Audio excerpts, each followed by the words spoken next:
जनसंख्या नियंत्रण होना चाहिए, जनसंख्या नियंत्रण कानून आना चाहिए। जनसंख्या वृद्धि की वजह से जो समस्याएं उत्पन्न होती है वो आप हम सब अवगत हैं, और ये मांग आज से नहीं, बहुत समय से मांग है कि जनसंख्या कानून नियंत्रण कानून आना चाहिए। इसमें गलत कुछ नहीं है। और रही बात कि जनसंख्या अनुपात जिस प्रकार से अभी हो रहा है, परिस्थितियां आपको पता है कि खाद्यान्न की भी ज़रूरत होती है, मकान की भी ज़रूरत होती है, सभी चीज़ों की आवश्यकता है। और अब जिस हिसाब से जनसंख्या है, जिस हिसाब से विकास की बात करते हैं, तो उस विकास की गति में कहीं ना कहीं ये भी अवरोध है।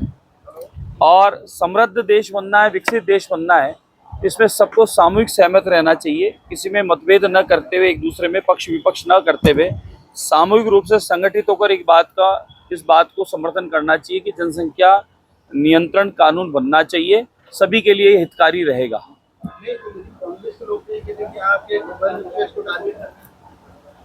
इसमें वर्ग विशेष कहाँ से आ गया?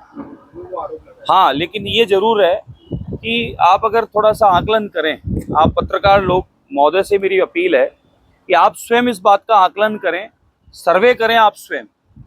इसमें किसी पर, व्यक्ति पर न बोलें, आप खुद सर्वे करें, सच्चाई जानें।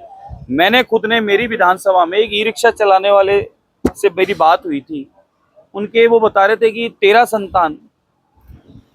संतान वो बता रहे थे। एक भट्टा बस्ती में एक बांग्लादेशी को हमने पूछताछ की थी, उसके हमारे अधिकारी ने बताया कि 9 संतान। तो ये तो थोड़ा जांचने की आवश्यकता है कि ये ऐसा क्यों हो रहा है। मेरे खुद के कार्यालय पे आपको लाइव मेरे सोशल मीडिया अकाउंट पे आप देख सकते हैं, वो वीडियो मिल गए तो आपको उपलब्ध करा दूंगा। उसमें मेरे खुद के उस पे कार्यालय पे बहन आई थी कि मैं तीसरे नंबर की, वो चौथी लेने जा रहा है, उसे रोको। मैं, भाई कानून बन गया, अब तो कानून में, अब तो आप थाने में जाओ, शिकायत दर्ज करो, महिला थाने में जाओ। कोई बहन आई थी कि मैं दूसरे नंबर की, वो तीसरी लेने जा रहा है। तो ये तो देखने की आवश्यकता है कि ये कौन लोग हैं कि दूसरी, तीसरी, चौथी और अनगिनत। और आपने कई बार ओवैसी का बयान सुना होगा, ये आप सबके सामने है। ओवैसी ने कई बार अपने बयान में कहा है, कई कार्यक्रमों में कहा है, कई ऐसे धर्मगुरुओं ने, कि भाई आप संख्या पे ध्यान दो। और उसके बाद उन्होंने जो कहा है 25 साल बाद ये होगा, 20 बाद ये होगा, वो भी आपको पता है। तो ये किसी व्यक्ति को टारगेट की आवश्यकता नहीं है। ये तो आप समान रूप से इस देश के विकास के लिए, आप हम सबके हित के लिए, ये अगर कानून आता है तो बहुत अच्छी बात है, इसका पालन होगा। और इसमें सरकारी लाभ या गैर सरकारी लाभ, ये इसकी बात नहीं है। बात यह है कि देश के विकास में कुछ वर्ग, कुछ परिवार ऐसे हैं कि हम दो हमारा एक, हम दो हमारे दो, और कुछ ये है कि जो हो रहा है वो ऊपर वाले की देन से होने दो।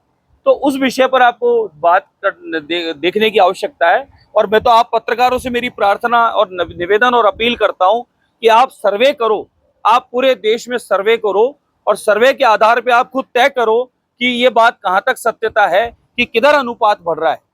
दूध का दूध और पानी का पानी स्वतः ही हो जाएगा। इसमें किसी व्यक्ति विशेष की आवश्यकता नहीं कि किसी एक व्यक्ति को टारगेट किया जा रहा है, किसी को कोई टारगेट नहीं किया जा रहा। आदरणीय प्रधानमंत्री नरेंद्र मोदी जी के आने के बाद आप देखेंगे कि अनगिनत योजनाएं हैं, जन कल्याणकारी है, गरीब कल्याण की योजनाएं हैं, बिना किसी भेदभाव के सबको मिल ही रही है ना। कहाँ भेदभाव हो रहा है? सबको बराबर रूप से प्रधानमंत्री आवास योजना मिल रही है, सबको राशन मिल रहा है, सबको जो सुविधाएं चाहिए, जो सारी सुविधाएं मिल रही है। और 3 तलाक की भी समस्या का समाधान मोदी जी ने माताओं की पीड़ा देखकर ही किया। और हज यात्रा में भी लाभ के काम मोदी जी ने ही किए। ऐसा कोई नहीं है।